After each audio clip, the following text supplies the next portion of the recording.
Wow মেদিনী, মোৰ দেখি খুব ভাল লাগিলে। ঈশ্বৰে মংগল কৰক। এতিয়া ছাৰে ক'লে হ'ব, পেটখন দিম বুলি ক'লে আৰু ছাৰ ইমান মানৱ দৰদী যে তেখেতে মোক তেখেতৰ ফোন নাম্বাৰ মোক দিছে। প্ৰথম অৱস্থাত যদিও মোৰ দৃষ্টিশক্তি ক্ষীণ আছিলে, তথাপিতো মই সাধাৰণভাৱেই এটা সাধাৰণ শিশুৱে যেনেধৰণে খেলা ধূলা কৰে,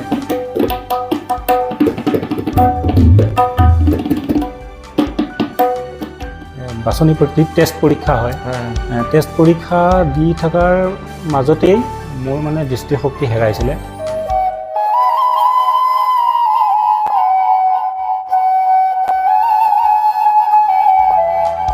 কিন্তু ডক্টৰে ক'লে মানে এটা সময়ত ৰেটিনাখন কমপ্লিটলি ডেমেজ হৈ যাব। এনেধৰণে মোৰো প্ৰেম হৈছিলে, এইটো স্বাভাৱিক। মানুহৰ জীৱনত প্ৰেমটো থাকিবই।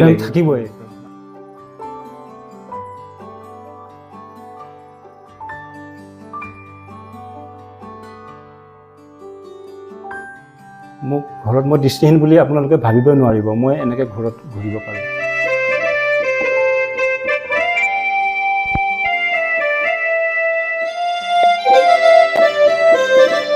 অনিমা চৌধুৰী শুনি কি নুশুনি হৈ এনেকৈ গীতটি সেই বাজি আছিলে। মুহূৰ্ততে মই হাঁহাৰ মুখখন মই কান্দাৰ নিচিনা হৈ গ'লোঁ, মই কান্দি পেলাইছোঁ মানে মই।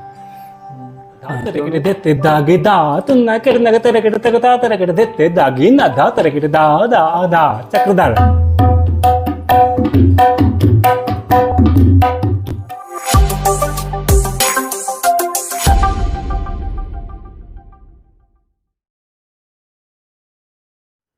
নমস্কাৰ। আজি আন এজন ব্যক্তিৰ লগত আপোনালোকক চিনাকি কৰাই দিব বিচাৰিছোঁ। নিশ্চয় আপোনালোকে ভাল পাব তেখেতক লগ পালে। তেখেতৰ নাম হৈছে মেদিনী লাল চৌধুৰী। এই অঞ্চলৰ মানুহে অৱশ্যে যথেষ্ট পৰিমাণে তেওঁক চিনি পায়। আপোনাক আমি কৈছোঁ চেনেললৈ আপোনাক স্বাগতম জনাইছোঁ। প্ৰথমে ধন্যবাদ। তেখেতক এখন ফুলাম গামোচাৰে সম্বৰ্ধনা জনাব বিচাৰিছোঁ। যদিও তেখেতৰ দৃষ্টিশক্তি নাই, তথাপি কিন্তু এগৰাকী দৃষ্টিশক্তি থকা ব্যক্তিতকৈ কোনো গুণে কম নহয়। প্ৰথমতে আপোনাৰ পৰা মই জানিব খুজিছোঁ, আপুনি জীৱনটোক কি হিচাপে লয়? চাবলৈ গ'লে প্ৰতি মানুহৰে জীৱন এক সংগ্ৰাম, আৰু সকলোৰে তাৰ ধাৰাটো বেলেগ বেলেগ হয়। সেয়ে কোনোবা হয়তো সাধাৰণ, অৰ্থাৎ মই নৰ্মেল ক'ব বিচাৰিছোঁ, নৰ্মেল মানুহ বা কোনোবা দিব্যাংগ হ'ল, সকলোৰে সংগ্ৰাম থাকে, কাৰোবাৰ কম কাৰোবাৰ বেছি। হয়, সেইটোৱে ক'ব বিচাৰোঁ।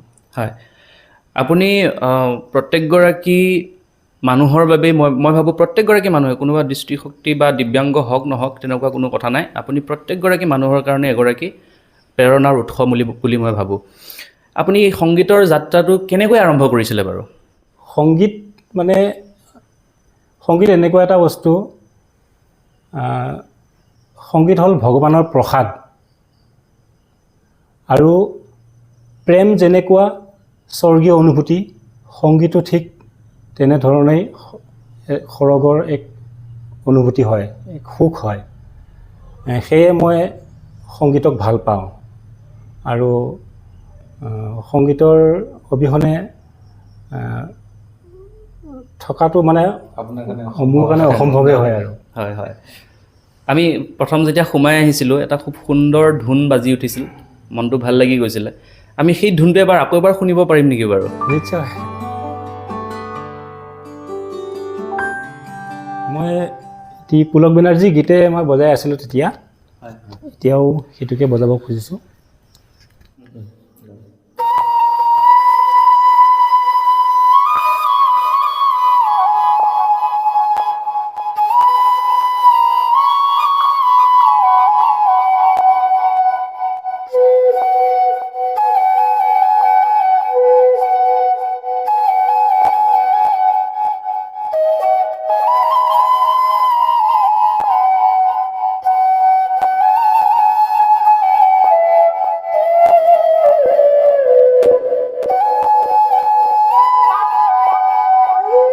বাহ মেন্দে বাহ, ধুনীয়া ধন্যবাদ।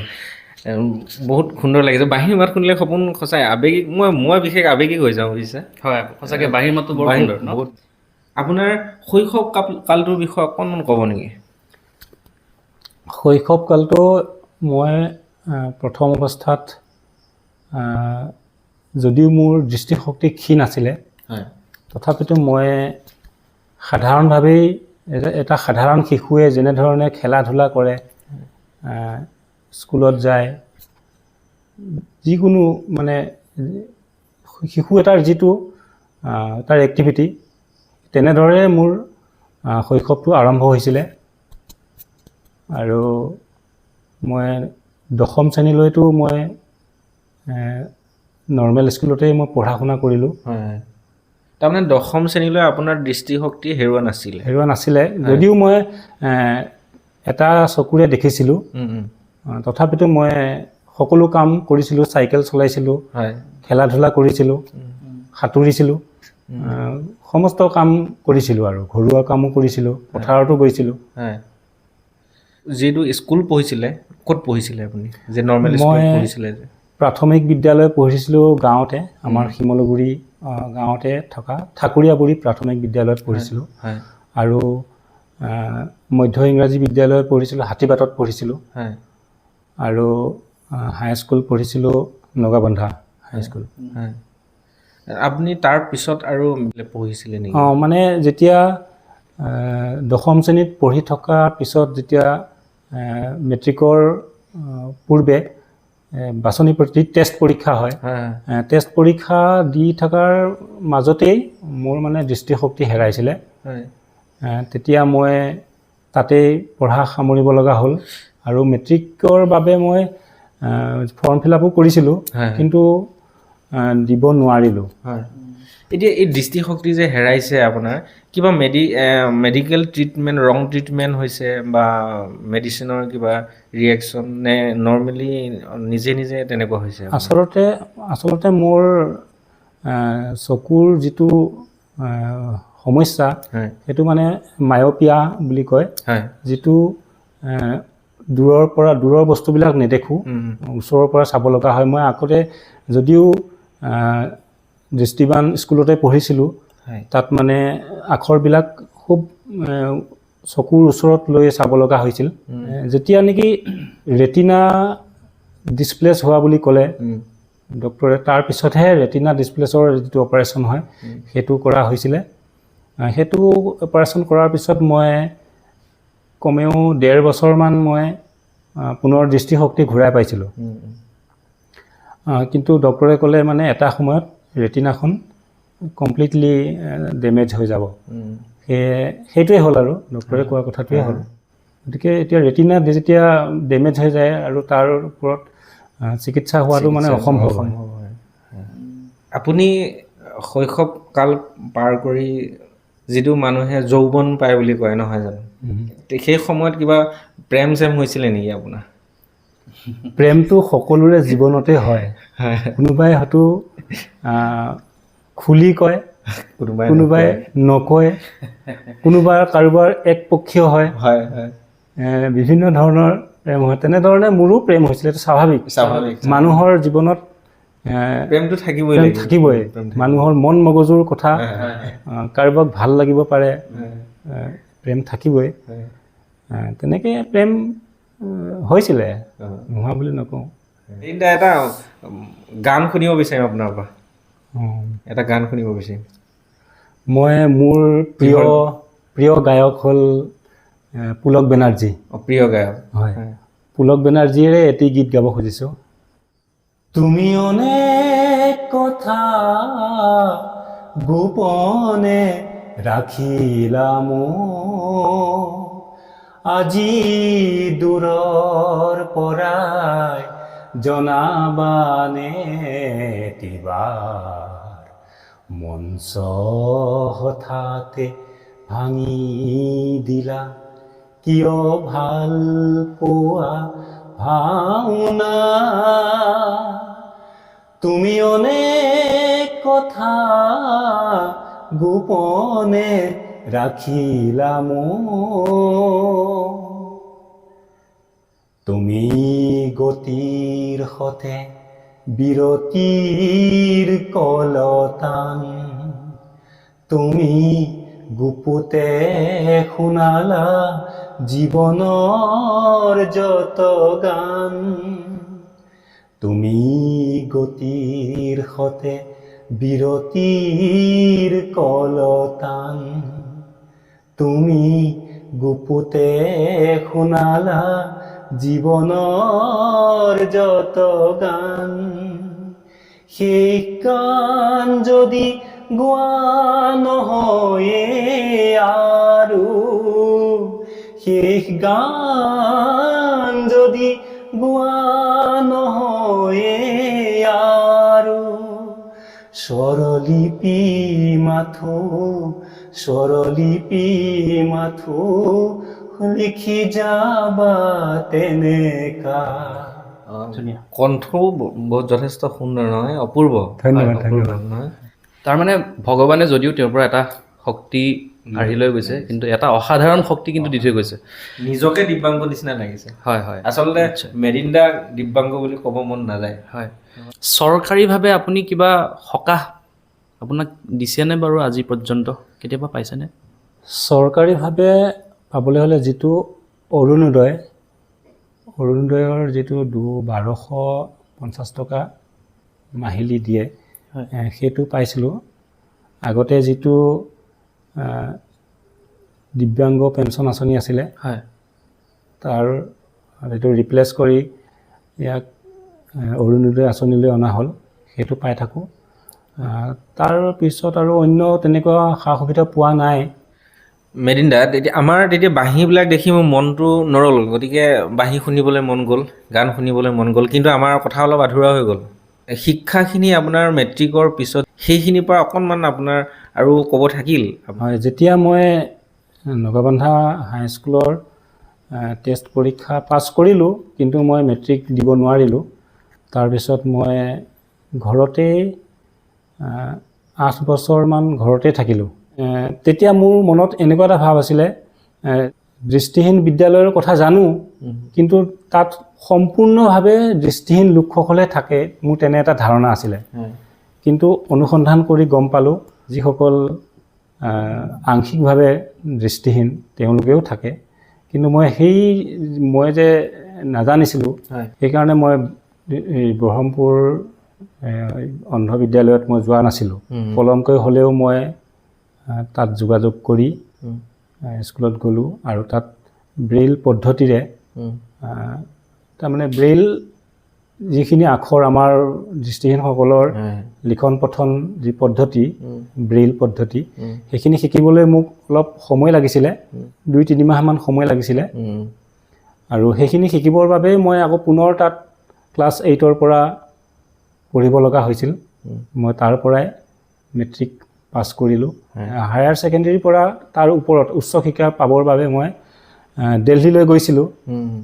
কিন্তু মোৰ তেতিয়া বয়সটো অলপ বাঢ়ি আছিলে।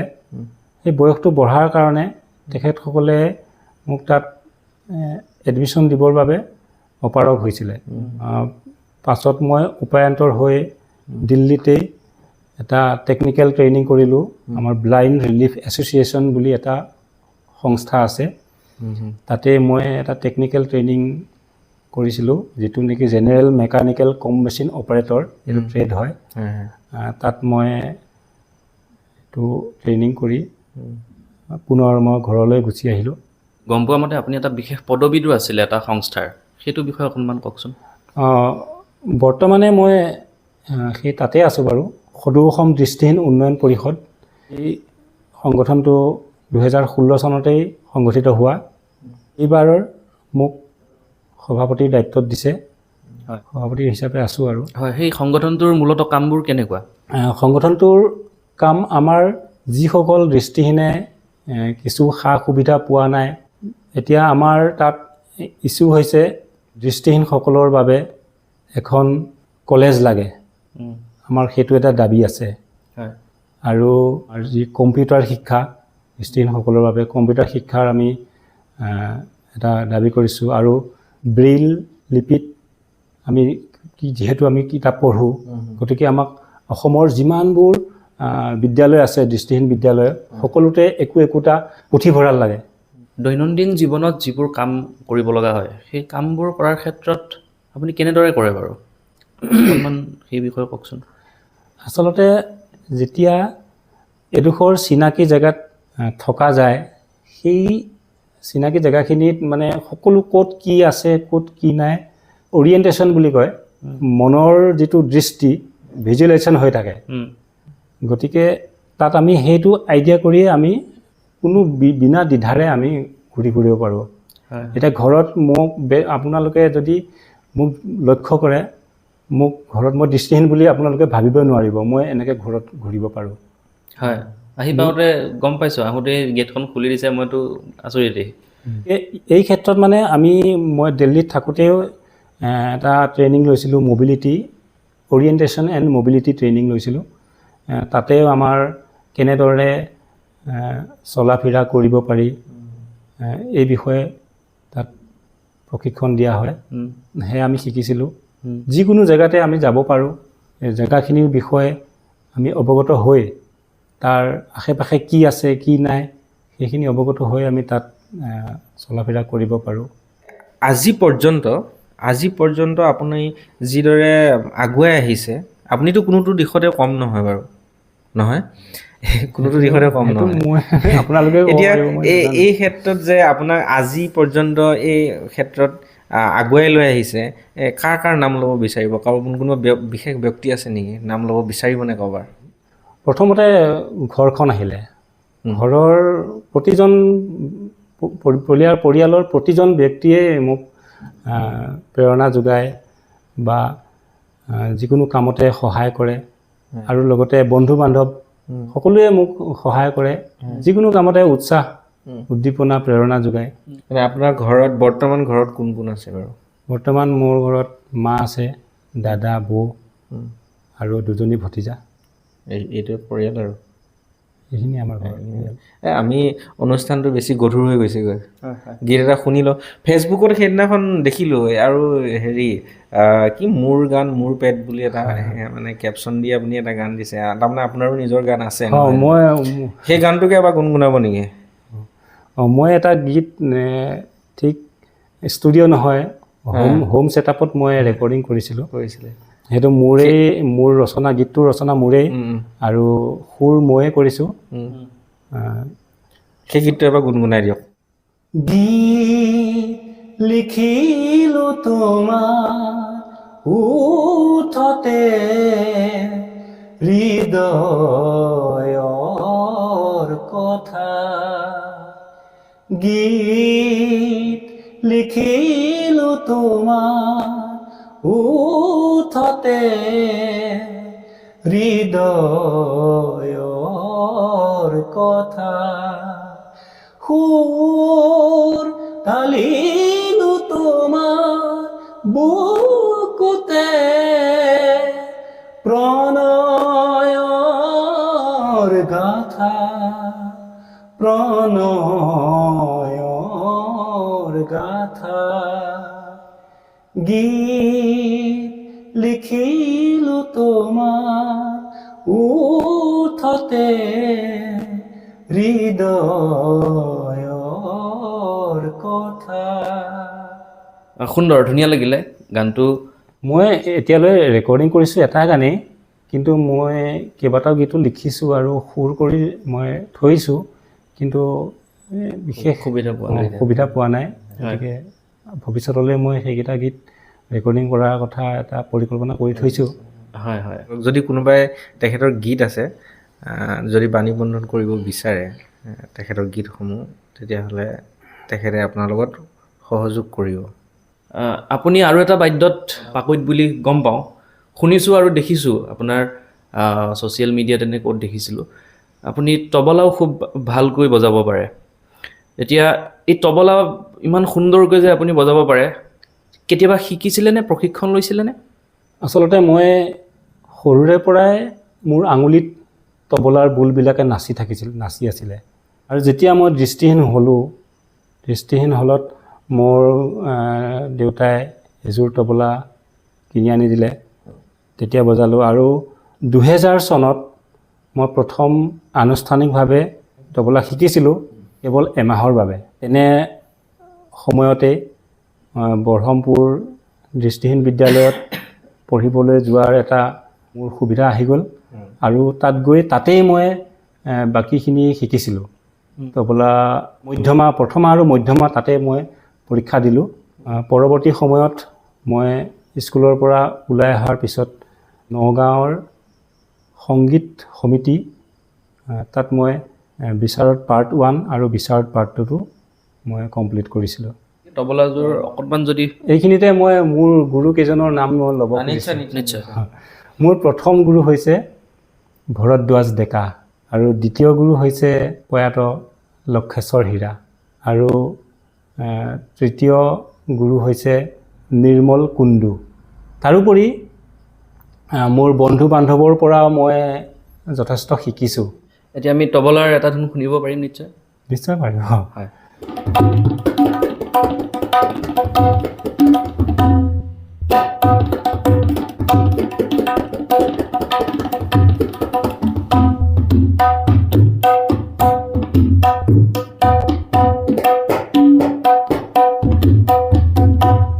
दागी ना धा तरकड़े देते दागे दा तुंगा करना तरकड़े तगदा तरकड़े देते दागी ना धा तरकड़े दा दा दा तगदा तरकड़े देते दागी ना धा तरकड़े दा दा दा तगदा तरकड़े देते दागी ना धा तरकड़े दा दा दा चक्रधार।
আচলতে বাঁহী মই আনুষ্ঠানিক শিক্ষা লোৱা নাই।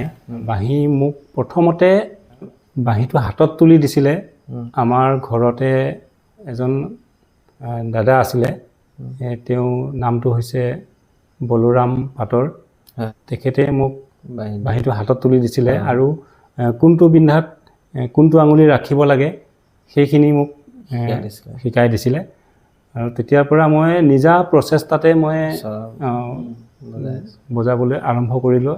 মই প্ৰতিদিনে বজাইছোঁ, প্ৰতিদিনে এটা এটা কথা নতুনকৈ আৱিষ্কাৰ কৰিছোঁ, নতুনকৈ শিকিছোঁ। আপুনি এটা সময়ত সন্ধিয়া বোলে খুব বাঁহী বজাইছিলে, হয়নে? হয় বজাইছিলোঁ। সন্ধিয়া সময়ত বজাই ভাল লাগে, এটা পৰিৱেশটো ভাল লাগে যে। ৰাতি কিন্তু বাঁহী বজালে ই সাৰ পাই, টোপনি গৈ থকা মানুহজনো সাৰ পাই যায়, নহয় মানে? হয় সাৰ পাই, অথচ কোনেও দিগদাৰ নাপায়। আৰু এটা মেইনদা, ইমানবিলাক বাদ্য এজন মানুহ কেনেকৈ সম্ভৱ? আচলতে এইবিলাক শিকিছে কেনেকৈ? আচলতে মোৰ তেজতে আছে কিজানি সংগীতৰ প্ৰতি যিটো আগ্ৰহ মোৰ তেজতে আছে। গতিকে মই চব বজাবলৈ মন যায়, চব কৰিবলৈ মন যায়। গতিকে মই যিমান দূৰ সম্ভৱ মই বজাবলৈ চেষ্টা কৰোঁ। বাঁহী, কীবোৰ্ড, পেড, তবলা এইকেইটা বাদ্যৰ বাহিৰেও আৰু কিবা নতুন বাদ্য আপোনাৰ শিকিবলৈ মন যায় নেকি বাৰু? কিবা তেনেকুৱা বাদ্য আছে? নতুন বাদ্য এনেই ভায়লিনখন বজাবলৈ মন যায়, খোল শিকিব মন যায় মোৰ। খোল শিকাৰ এটা মোৰ প্ৰবল ইচ্ছা হাবিয়াস আছে। কাৰণ আমাৰ সত্ৰীয়া সংস্কৃতি হয়। দেৱবাদ্য হয়, গতিকে খোল শিকাৰ এটা মোৰ খুব মন আছে। মেদিন দা, আপোনাৰ কীবৰ্ড এখনো দেখিছোঁ। কীবৰ্ডখন এবাৰ বজাই শুনাব নেকি? ধুন এটা। অৱশ্যে keyboard মই কীবৰ্ডত একেবাৰে নতুন। একেবাৰে নতুন। হয়, তথাপি keyboard নতুন মানে তথাপিতো অলপ বজাবলৈ চেষ্টা কৰিম আৰু।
এই আজিৰ তাৰিখলৈ আপোনাৰ জীৱনত এনেকুৱা কিবা ঘটনা ঘটিছে নেকি যিটো কথাই আজিও মনত পৰিলে আপোনাৰ হাঁহি উঠে? হাঁহি উঠা বুলিলে বিশেষ ঢেৰ কথা আছে, কিন্তু সেইবোৰ মনলৈ অহা নাই। মোৰ এটা কথাই মনলৈ আহিছে। এবাৰ মানে সৰুতে মই পুখুৰীত সাঁতুৰিছিলোঁ। সাঁতোৰোতে ওচৰৰ পুখুৰীতে মানে বৰশী পাতি থৈছিলে কোনোবাই, মই গম নাপাওঁ। সেই বৰশীটো মানে ভৰি আঙুলিত লাগি গ'ল। যেতিয়া বিন্ধাৰ পিছত এতিয়া নোলাই নহয়, টানিলে বেছিকৈ বিষায়হে। তাৰপিছত মই তেনেকৈয়ে ঘৰলৈ আহিলোঁ, বৰশীটো হাতত লৈ। তেনেকৈ আহিলোঁ, আহি ঘৰত। তেতিয়া কিমানমান বয়স হৈছিল? তেতিয়া বয়স মই 6ত পঢ়োঁ নেকি, 6 বা 7ত পঢ়িছিলোঁ।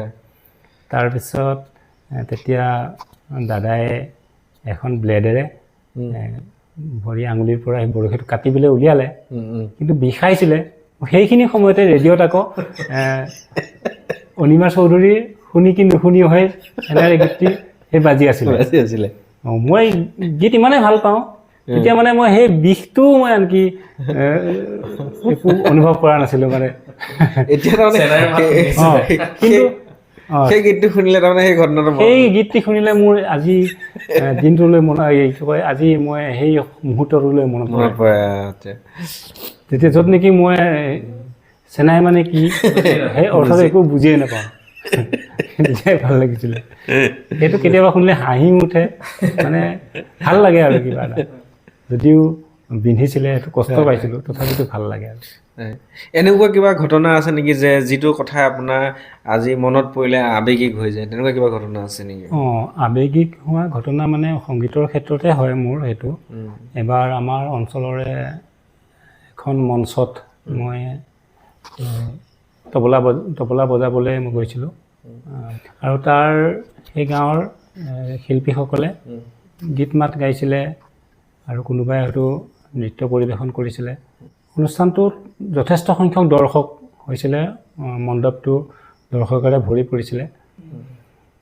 এটা সময়ত স্থানীয় শিল্পীসকলৰ গীত মাত অনুষ্ঠান সামৰণি পৰিল, আৰু নিমন্ত্ৰিত এজন সংগীত শিল্পী তেওঁক মঞ্চত উঠিবলৈ কোৱা হ'ল, আৰু তেখেতে আহি যেতিয়া লোকগীত গাবলৈ আৰম্ভ কৰিলে, তেখেত অৱশ্যে লোকগীতৰ শিল্পীহে আছিল। লোকগীত গাবলৈ আৰম্ভ কৰিলে, 1, 2, 3 এনেকৈ লোকগীত গোৱাৰ পিছতেই দৰ্শকসকল মণ্ডপৰ পৰা যাবলৈ ধৰিলে। মানে তেতিয়া সকলোৰে এটা ৰস কৰিছিলে, কোনো মানুহবিলাক গুচি গ'ল, অলপ হাঁহিছিলে। তেওঁলোকৰ লগতে ময়ো প্ৰথমতে হাঁহিছিলোঁ, কিন্তু ক'ব নোৱাৰোঁ মোৰ অন্তৰাত্মাই কি কৰি দিলে নাজানো। মই কিন্তু সেইখিনি তৎমুহূৰ্ততে মই হাঁহাৰ মুখখন মই কান্দাৰ নিচিনা হৈ গ'লোঁ, মই কান্দি পেলাইছোঁ। মানে আমি লোকগীতক ভাল পাব নজনা হৈ গ'লোঁ। আমি এতিয়া পাশ্চাত্য সংগীতক আঁকোৱালি লৈছোঁ। আজিৰ যিবিলাক সস্তীয়া সংগীত সেইবোৰক আমি সহজতে আমি আঁকোৱালি লৈছোঁ, কিন্তু আমাৰ যিটো আমাৰ অসমীয়া কেঁচা মাটিৰ গোন্ধ, আমাৰ অতীজৰ পৰা চলি অহা পাৰম্পৰিক লোকগীত, এইবোৰ আমি পাহৰি গৈছোঁ বা ভাল পাবলৈ শিকা নাই। এই কথাটোৱে মোক মনত মৰ্মাহত কৰিছিলে। এইটো আজিও মনত পৰিলে বেয়া লাগে। আৰু বেয়া লগা কথাই সেইটো, তেনেকুৱা এটা ঘটনা যদি হয়, নহয় জানো? হয়, পাশ্চাত্য সংগীতে বৰ্তমান সময়ত বৰ বেয়াকৈ গ্ৰাস কৰিছে গোটেই সকলোতেই আজিকালি দেখিবলৈ পোৱা যায়। আৰু সকলোৱে সস্তীয়া জনপ্ৰিয়তাটো ভাল পায়। এইখিনিতে আৰু এটা কথা সুধিব মন গ'ল, এই কথাটো ওলাইছে যিহেতু, বৰ্তমান সময়ত যুৱ প্ৰজন্ম বা নৱপ্ৰজন্মৰ কোনসকল গায়ক গায়িকাক আপুনি ভাল পায় বাৰু? আজিকালিবোৰ বাৰু কথাবোৰ যিবোৰ লিৰিক্স বুলি কওঁ আমি, আগৰ লিৰিক্স আপুনি যিবোৰ সংগীত ভাল পায়, যিবোৰ সংগীত আপুনি চৰ্চা কৰা দেখিছোঁ, সেই সংগীতবোৰৰ লগত বৰ্তমানৰ সংগীতবোৰৰ দিন ৰাতি পাৰ্থক্য। গতিকে সেই ক্ষেত্ৰত আপুনি কোনসকল গায়ক গায়িকাৰ গান শুনে বাৰু? আজিৰ যিসকল গায়ক গায়িকা বা শিল্পী নতুনকৈ আহিছে, তেখেতসকলেও ভালেই গীত পৰিৱেশন কৰে, কিন্তু পাশ্চাত্য যিটো প্ৰভাৱ আগতেও আছিল। আজি ৰাহুল দেৱ বৰ্মন, এছ ডি বৰ্মন বা পুৰণি সংগীতকাৰসকল, আমাৰ অসমৰ জিতু তপন, তেওঁলোকেও পাশ্চাত্য সংগীতৰ প্ৰভাৱ ইয়াত ঢালিছিলে, কিন্তু তথাপিতো আমাৰ যিটো নিজস্ব স্বকীয়তা বজাই ৰাখিছিলে। কিন্তু আজি এনেকুৱা লাগে কিছু কিছু গীতত যেন সম্পূৰ্ণ যিটো ৰক মিউজিক বুলি কয়, সেই ৰক মিউজিকটোৱে আজি আমাৰ অসমীয়াৰ স্বকীয় বৈশিষ্ট্যটো যেন ক'ৰবাত ম্লান কৰি দিছে, তেনেকুৱা মোৰ অনুভৱ হয়। বৰ্তমান সময়ৰ নৱপ্ৰজন্মৰ কোনবিলাক গায়কৰ গান শুনে বাৰু আপুনি?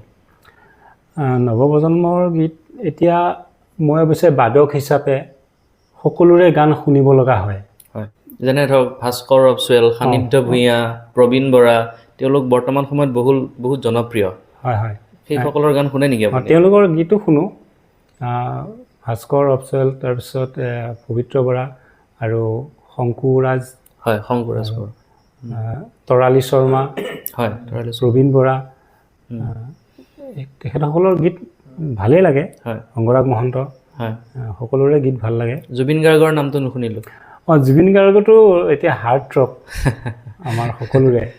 হয়, তেখেতৰ গীতটো আৰু ভালেই লাগে। তেওঁৰ কণ্ঠসুৰীয়া কেছেটৰ দিনত আৰু যিকেইটা গীত তেখেতে গাইছিলে, মায়া অনামিকা, সেইবোৰ মানে বহুত ভাল লাগে।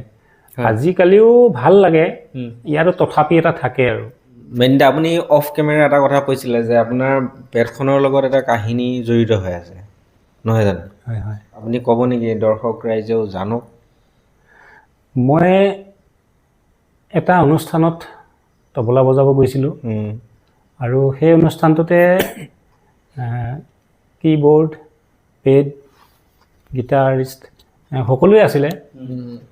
মানে তেওঁলোকৰ লগত মই আগতে কোনো আখৰা কৰাও নাছিলোঁ। মই পোনপটীয়াকৈ তেওঁলোকৰ লগতে মই তবলা বজাইছিলোঁ। প্ৰথম 2-3টামান গীত খুব ভালদৰে বুজি গ'ল, বাজিলে। পিছৰ ফালৰ পৰা মই দেখিলোঁ পেডৰ চাউণ্ডটোৱে মোৰ তবলাৰ যিটো চাউণ্ডটোক মানে মাতটো নাইকিয়া কৰি পেলালে। মানে মই বজাই মানে বজাই নবজাই সমান হৈ গ'ল। মোৰ তবলাৰ মাতটো মোৰ নুঠাই হ'ল, পেডৰ যিটো চাউণ্ড, পেডৰ চাউণ্ডেই বেছি হৈ গ'ল। তেতিয়া মানে মোৰ নিজকে অলপ বেয়া লাগিছে, মই পেডৰ লগতো মই বজাব পৰা নাই। তেতিয়া ভাবিলোঁ মই এখন পেড ল'ম, কিনিম। এনেকৈ ভাবিলোঁ। তাৰপিছত মোৰ হাতততো এতিয়া মোৰ আৰ্থিকভাৱে সক্ষম নহয়, গতিকে মই চৰকাৰী কিবা সা সুবিধা পাওঁ নেকি, মই তেনেকৈ ভাবি মই আমাৰ মৰিগাঁও জিলা আয়ুক্ত শ্ৰদ্ধাৰ দেৱাশীষ শৰ্মা ছাৰৰ ওচৰত গ'লোঁ। ছাৰক মই এখন আবেদন পত্ৰ দিলোঁ যে চৰকাৰী কিবা সাহাৰ্য আছে নেকি। ছাৰে আবেদন পত্ৰখন পঢ়ি চাই ক'লে এতিয়ালৈকে চৰকাৰী কোনো সাহাৰ্য নাই এনেকুৱা বাদ্যযন্ত্ৰ প্ৰদান কৰাৰ ক্ষেত্ৰত। ছাৰে মোক সুধিলে কি ল'ব বিচাৰা। মই ক'লোঁ মোক এখন পেড লাগিছিলে। মই কথাখিনি ক'লোঁ আৰু মই তবলা পেডৰ লগত মই তবলা ফেৰ মাৰিব পৰা নাই মানে আজিৰ যুগটোত। আজিৰ যিটো যুগত মই তবলাৰ লগত পেডৰ লগত তবলা ফেৰ মাৰিব পৰা নাই। তেতিয়া ছাৰে ক'লে হ'ব পেডখন দিম বুলি ক'লে আৰু ছাৰে নিজাববীয়াকৈ ব্যক্তিগতভাৱে দিম বুলি ক'লে আৰু চৰকাৰী সাহাৰ্য নহয় আৰু। তাৰপিছত কথামতে কাম ছাৰে মোক পেডখন দি দিলে। ধন্যবাদ জনাইছোঁ মই এই চেগতে ছাৰলৈ। আচলতে আমি মৰিগঞা ৰাইজে আমি গৌৰৱ অনুভৱ কৰোঁ তেখেতক লৈ, নহয় মাননীয় আয়ুক্ত মহোদয় দেৱাশীষ শৰ্মা ছাৰক লৈ। আমি মৰিগঞা ৰাইজৰ সৌভাগ্যৰ বলতহে তেখেতক পাইছোঁ। তেখেতে যথেষ্ট সংখ্যক লোকক সহায় কৰিছে, এনেকৈ কাৰোবাৰ বিয়াও পাতি দিছে, মই দেখা পাইছোঁ, বিয়াও পাতি দিছে তেখেত কিন্তু সঁচা আমূল পৰিৱৰ্তন যথেষ্ট প্ৰতিখন ক্ষেত্ৰতে, শিক্ষাই হওক, স্বাস্থ্যই হওক, সংস্কৃতিয়ে হওক, প্ৰতিখন পথাৰতেই তেখেতৰ দখল। হয় হয়। আৰু দখলৰ কথা কওঁতে এইটো কথাও ক'ব লাগিব, তেওঁ সাংস্কৃতিক জগতখনতো বৰ ধুনীয়া দখল আছে আৰু ধুনীয়া গীতো গায়। আৰু সেইকাৰণে হয়তো মেদিনী দাক ইমান ধুনীয়াকৈ তেওঁ সহজভাৱে ল'ব পাৰিলে আৰু সহায় কৰিবলৈ কুণ্ঠাবোধ কৰা নাই। ভাল লাগিল জানি।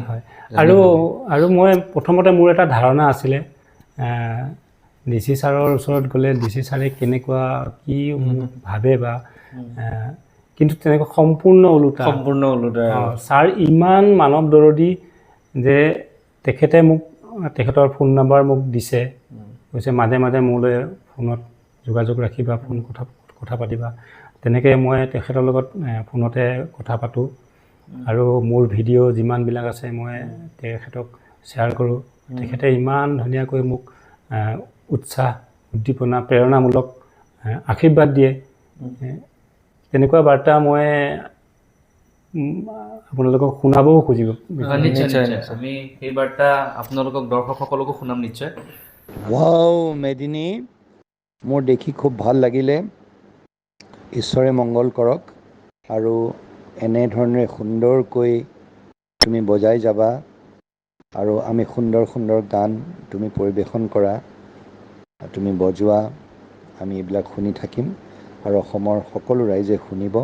তুমি এনেধৰণেই আগবাঢ়ি গৈ থাকা, সুন্দৰকৈ তোমাৰ এই সংগীতৰ লগত, এই সংস্কৃতিৰ লগত তোমাৰ এই যি জীৱন সুন্দৰকৈ আগবাঢ়ি যাওক। মই ঈশ্বৰৰ ওচৰত এই প্ৰাৰ্থনা কৰিলোঁ। শুভ দেৱালী, ভালে থাকিবা। এই চেগতে আমি কৈছোঁ অনুষ্ঠানৰ পৰা আমাৰ আয়ুক্ত মহোদয়ক, মাননীয় শ্ৰীযুত দেৱাশীষ শৰ্মা ছাৰক অশেষ ধন্যবাদ জ্ঞাপন কৰিছোঁ।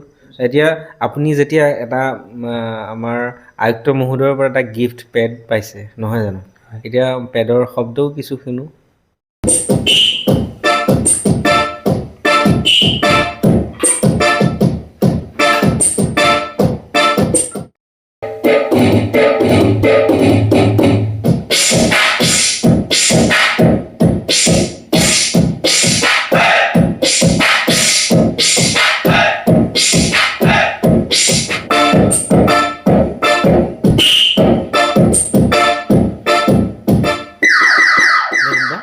আপুনি ইমানখিনি সময় আমাক দিয়াৰ বাবে আপোনাক অশেষ ধন্যবাদ জ্ঞাপন কৰিছোঁ।